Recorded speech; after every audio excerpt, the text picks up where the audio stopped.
they took an oath to uphold the Constitution, and in the Constitution was the Second Amendment. I was, a couple weeks back, I was going to work, and I also sit on my local school board. I'm the school director in my local jurisdiction also.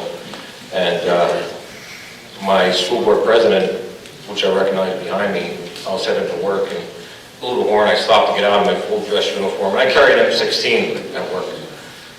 Select fire machine gun. That's what I carry on duty. And so I got the weapon out and I showed it to him. And wouldn't you know it, somebody called the police.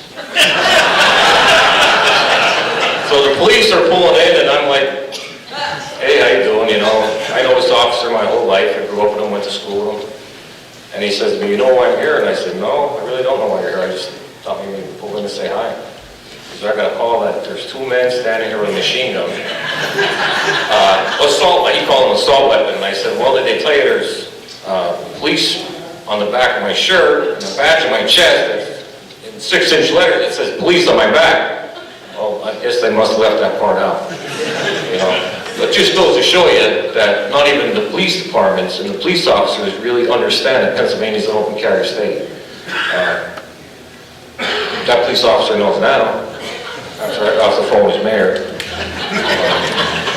So we do need to revamp the Act 120 program, the training courses, the updates, to be more cordial to people and treat them like human beings and not treat everybody as a criminal. When I go through the police academy, when I go through updates, they treat everyone that you come in contact with as a criminal. Everyone that has a firearm is out to kill you. That's what they teach us in the academy. That's what we're taught, and I have a hard time swallowing that. I have a real hard time swallowing that. That's why we have all these young police officers that graduate from these academies, and they come out and they want to kick butt and take names and ruin lives over nonsense, they terrorize people over a turn signal, or not using your turn signal, or having a brake light out. And they want to search your car right away. They want to demonize the American people. They want to demonize the average citizen, the law-abiding citizen, that everybody's a criminal. It's not the case. For every bad guy I come across, I probably come across 200 or 300 good people. And when I tell you when I come across a bad guy, they're bad guys. They're not.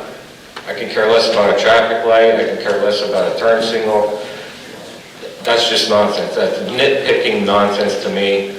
And I have better things to do with my time than worry about somebody who has a broken taillight. Seriously, I really do. And that's what we need. We need to educate our police officers a lot better. A lot better. Because what's coming out of these academies is really, it's shameful. It's really shameful. But other than that, I'd like to present these two men shirts. I'll keep your shirts.